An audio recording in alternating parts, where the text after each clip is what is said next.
Hi, and good evening. I am Eden Gordon Hill, and we are with Defenders Live, and we are with a special edition this Friday evening.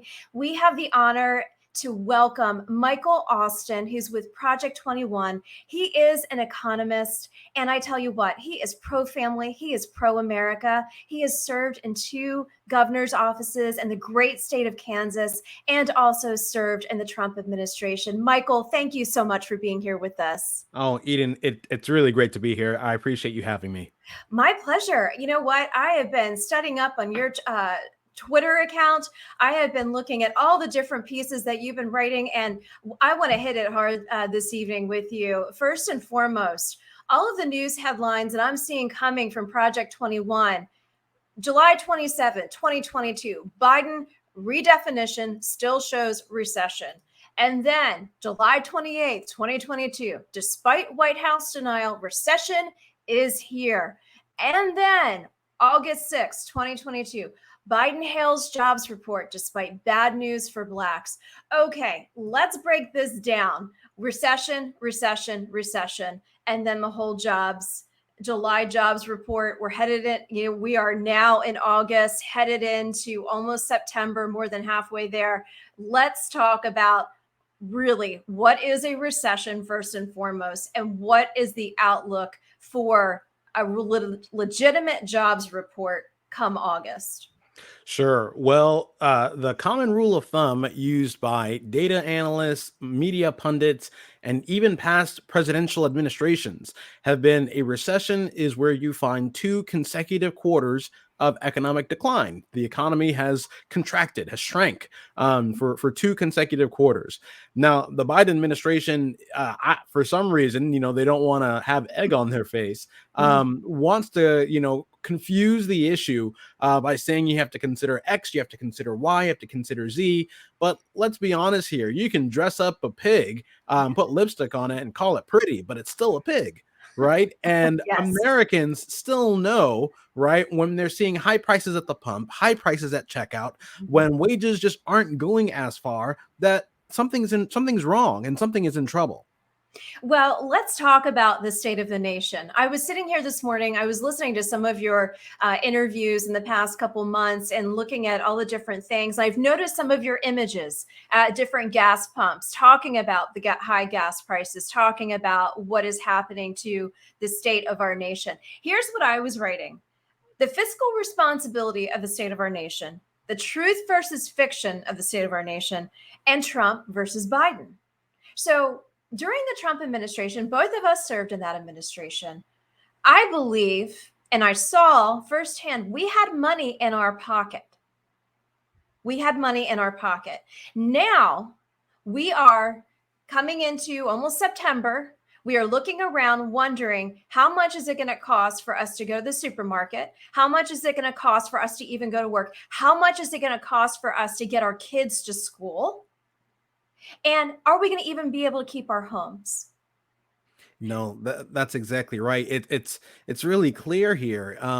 Joe Biden and his policies have just made it far too easy to spend money without having to work, or to stay home without having to work. And that has just created monstrous inflation. Inflation is when demand is far higher than supply. You talked about when we had money, that was great. We bought so many things from Amazon and from Yes. overseas. Yes. But when the Biden administration is relaxing work requirements, then that means businesses can't hire enough to meet that demand. And so they have no other choice but to raise prices. It's a vicious cycle. And just like the New Deal or the war on poverty or even Obama stimulus, it doesn't work. And now our economy is cratering. Well, let me ask you this. So, the crisis at the border, we see all of these immigrants coming across, Abbott sending them straight to New York, DeSantis sending them straight to Delaware, and I sit there and say, what is that costing us? Knowing that the New York City homeless issue was already big enough, but now there's such an influx of those migrants headed there. What does that look like for the American taxpayer? What does that look like for the middle class? What does that look like for those who are just going paycheck to paycheck, as we know that taxes are going to rise? Well, there's a good quote by famous economist Milton Friedman. He Mhm, says, "The burden of government is not how much it taxes, but how much it spends." mhm, And so when you're talking about the flow of migrants coming here illegally, right? Odds are they may not pay taxes, right? But they'll most certainly they'll be in need of social services, and it's all the right. more important why we need, of course, to have controls at the border so that we know who's coming in and who can be a productive member of society, and that those who do come in, if they do need services, at least they're providing something to the country, to the society in terms of productive work, and of course the taxes that come with it. Mhm, But the effect on the taxpayers is just going to be huge. We're already what, $29 trillion in debt at least. I'm sure it's right. way higher than that now.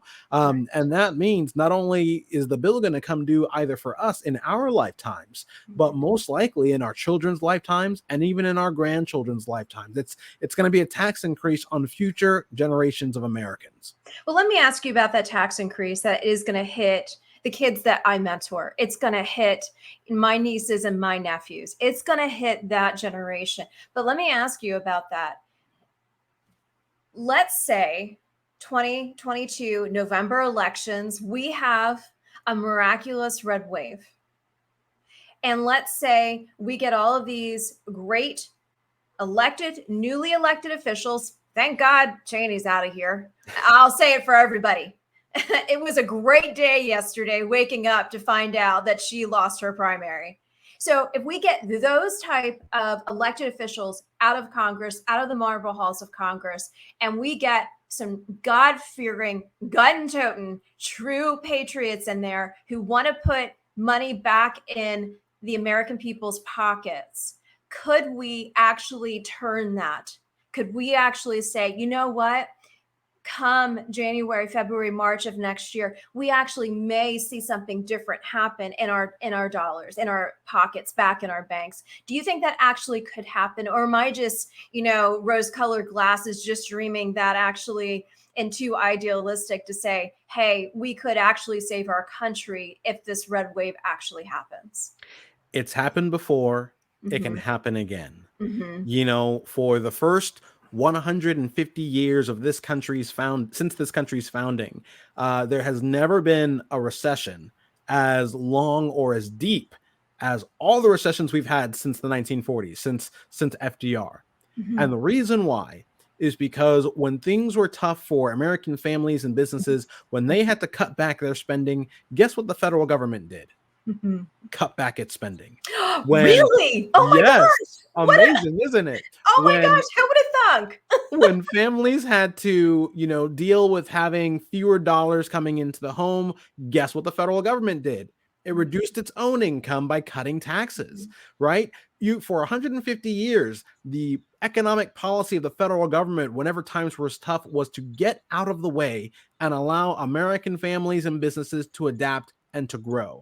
And since FDR, we've been doing the exact opposite. And it's not a coincidence that times have been longer, harder, and more troubling for families. Mhm. So if we get a red wave, right, or if we get the right people in office Right. that are, like you said, God-fearing, gun-toting, but most certainly believe in limited government and can Yes. pull back all these layers of wasteful spending, you can see a recession go away just like that. Mhm. And American families and businesses really start to flourish again.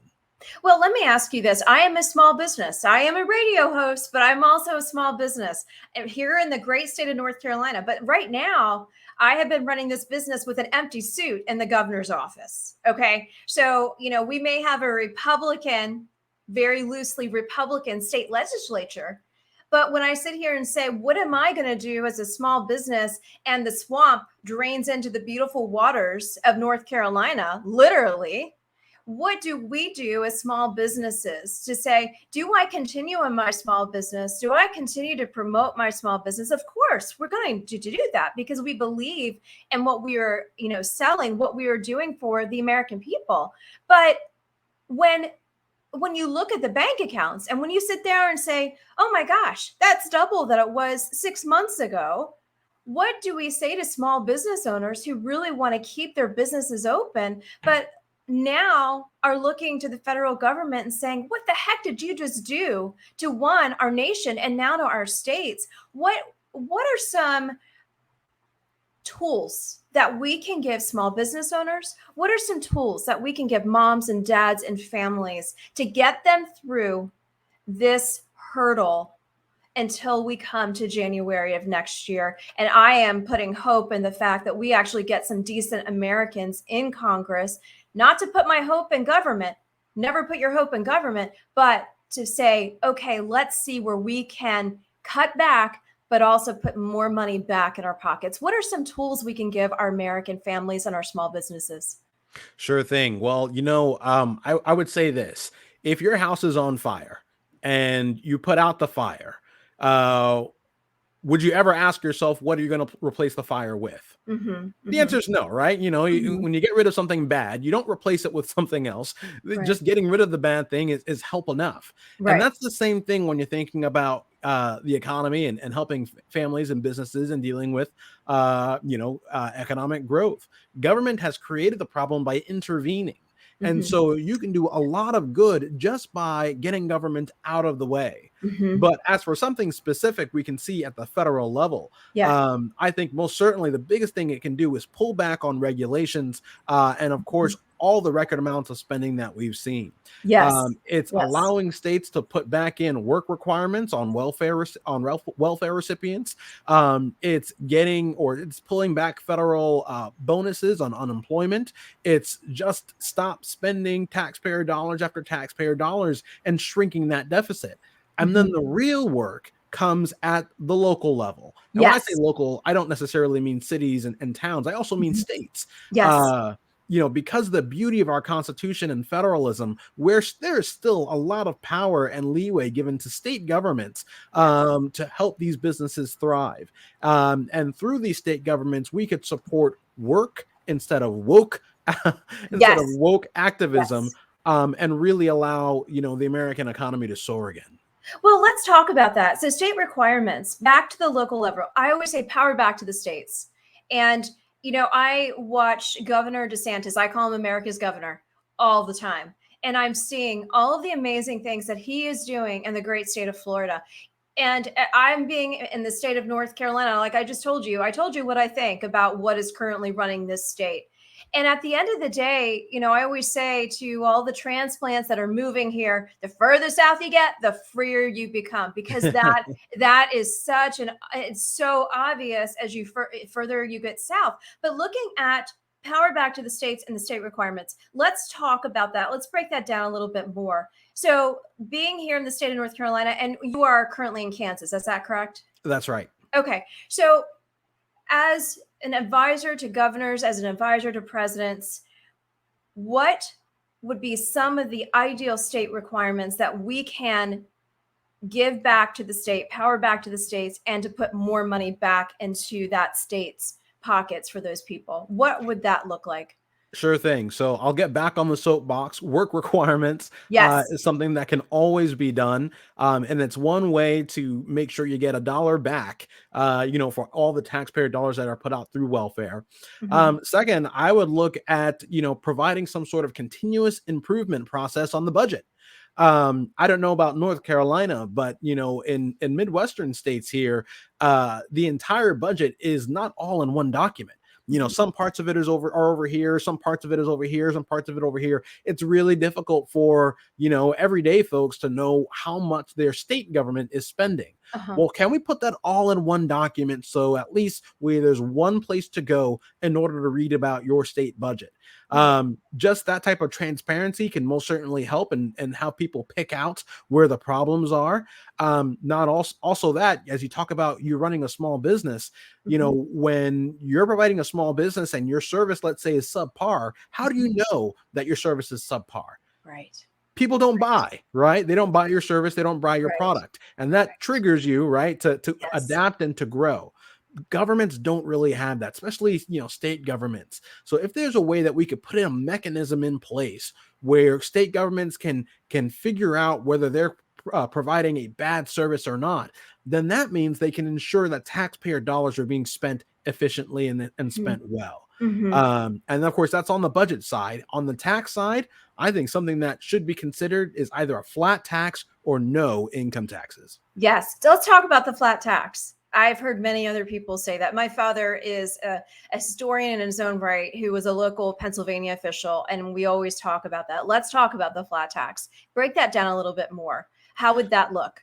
Sure thing. A flat tax is just one single tax rate. Mhm. Some states, of course, have three tax rates depending on your income. Some have four, some have five, some have eight, depending on your income. A flat tax would basically say, let's just do one rate.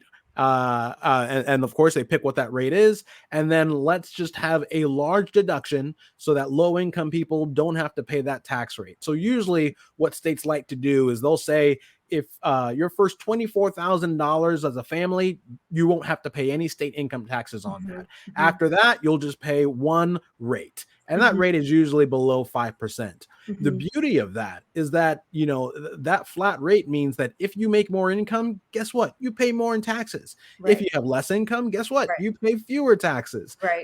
It's actually a fair type of a tax. Yeah. Not only that, but by keeping it simple and just one rate, Yeah. you eliminate all of those dollars that are spent on attorneys and accountants and tax financing software. Mhm. All that could have been used to make your business more productive, you can flow that back into your business and Mhm. hopefully be able to grow. And so it's really just a simplistic idea. It still can help in terms of tax revenues. It still can help in terms of the lower income folks, but it also makes things really easy for American families and businesses.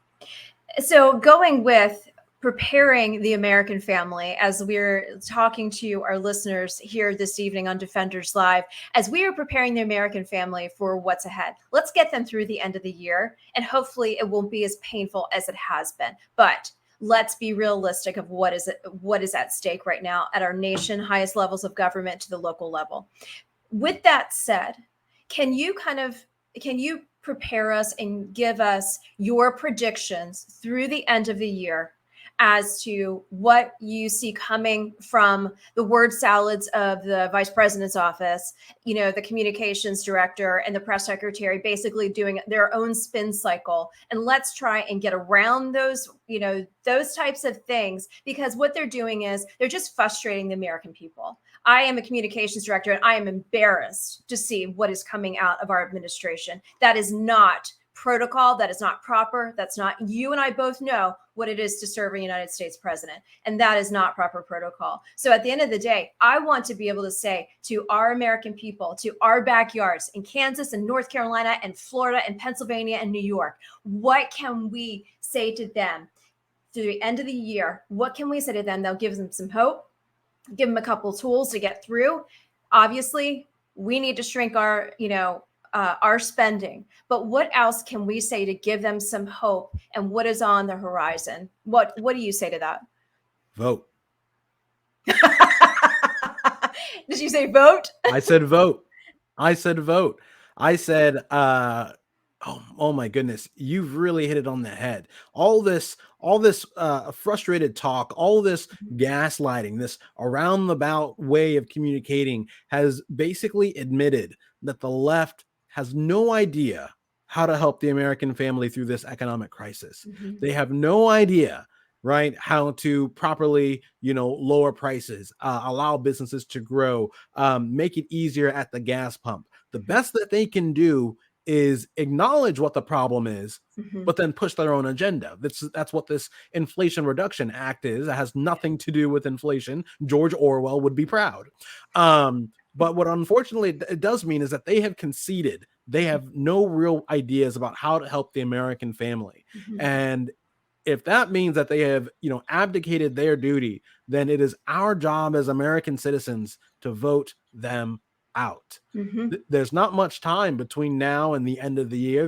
There's not much more that the federal government Yes. can do. Joe Biden is not going to turn around the federal government and start decreasing spending. No. Our only recourse right now is to be involved, to be activated, to Mhm. talk to everyday folks, and make sure that they come out to vote and vote for a representative or senator that fits their interests. And that is Yes. getting government out of the way so that they can flourish. You hit that nail on the head. Exactly. The voter needs to be educated. The voter needs to be involved. And at the end of the day, like we have talked previously, there is a disconnect and they need to be connected to what is actually happening. I do think there is going to be an uprising. I do think people are angry. They've been angry since 2020 and they are still angry. But after what happened with the FBI raid at our previous boss's home, I mean, that's unheard of. That is unheard of. That is not Watergate.